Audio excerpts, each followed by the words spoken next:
Dilute ಆಗೋದು ಬೇಡ ಅಂತ ಆಯಿತು. ಇದೊಂದು ಕೇಳ್ಬಿಡ್ತೀನಿ ಪ್ಲಸ್ ಇನ್ನೊಂದು ದಿವಸ ಮಾಡಿ ಬೇಕಾದ್ರೆ ನಾಡಿದ್ದೇ ಬರ್ತೀನಿ, ಬೇಕಾದ್ರೆ ಮಾಡೋಣ, ತೊಂದರೆ ಇಲ್ಲ. ಸೊ ನಾನೇ ಬರ್ತೀನಿ. ಈ ಗೆಜ್ಜಲಗೆರೆದು ಈಗಾಗಲೇ ಕ್ಯಾಬಿನೆಟಲ್ಲಿ ತೀರ್ಮಾನ ಆಗಿ ಮತ್ತು ಜಿಲ್ಲಾ ಪಂಚಾಯತ್, ತಾಲೂಕ್ ಪಂಚಾಯತ್, ಗ್ರಾಮ ಪಂಚಾಯತಿ ಎಲೆಕ್ಷನ್ಗೂ ಡಿಲಿಮಿಟೇಷನ್ಗೆ ಹೋಗಾಗಿದೆ. ಈ ಹಂತದಲ್ಲಿ ನನಗೂ ಸಹ 2 ಸಲ ಭೇಟಿ ಮಾಡಿ ಸುನಂದಾ ಜಯರಾಮರು ಆ ಸಂಘಟನೆಯವರು ಮಂಡ್ಯಕ್ಕೂ ಬಂದು ಕೊಟ್ಟರು. ಒಂದು ದಿವಸ ಬರ್ತಾ ದಾರಿನಲ್ಲೂ ಸಹ ಬಂದು ಭೇಟಿ ಮಾಡಿದರು. ನಾನು ಅದಾದಮೇಲೆ ಮಾನ್ಯ ಶಾಸಕರ ಹತ್ರ 2-3 ಬಾರಿ ಮಾತನಾಡಿದ್ದೀನಿ. ಅದಾದಮೇಲೆ ಇವರೆಲ್ಲರೂ ಮೈಸೂರಿನಲ್ಲಿ ಮಾನ್ಯ ಮುಖ್ಯಮಂತ್ರಿನೂ ಹೋಗಿ ಭೇಟಿ ಮಾಡಿದ್ದಾರೆ.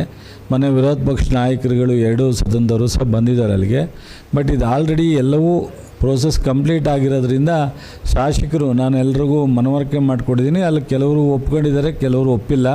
ಸೊ ಅದು ನಾನು ತಾಲೂಕಿನ ಅಭಿವೃದ್ಧಿ ದೃಷ್ಟಿಯಿಂದ ನಾನು ಆ ತೀರ್ಮಾನವನ್ನು ಎಲ್ಲರ ಒಪ್ಪಿಗೆ ಪಡೆದು ತಗೊಂಡಿದ್ದೀನಿ ಅಂತ ನನಗೆ ಗಮನಕ್ಕೆ ತಂದಿದ್ದಾರೆ.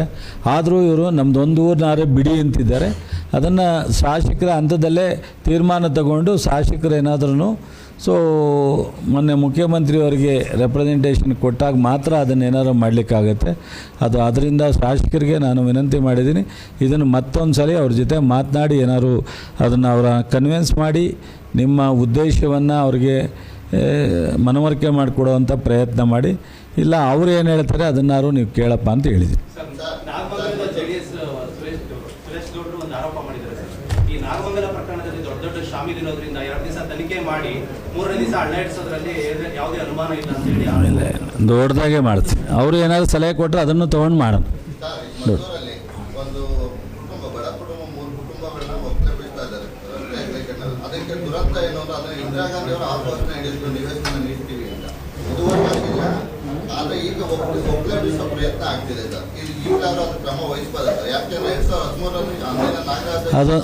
ಅದೊಂದು ಸ್ವಲ್ಪ ಕಾನೂನಿನಲ್ಲಿ ಇದಿದೆ, ಸ್ವಲ್ಪ ನನಗೆ ಗೊತ್ತಿದೆ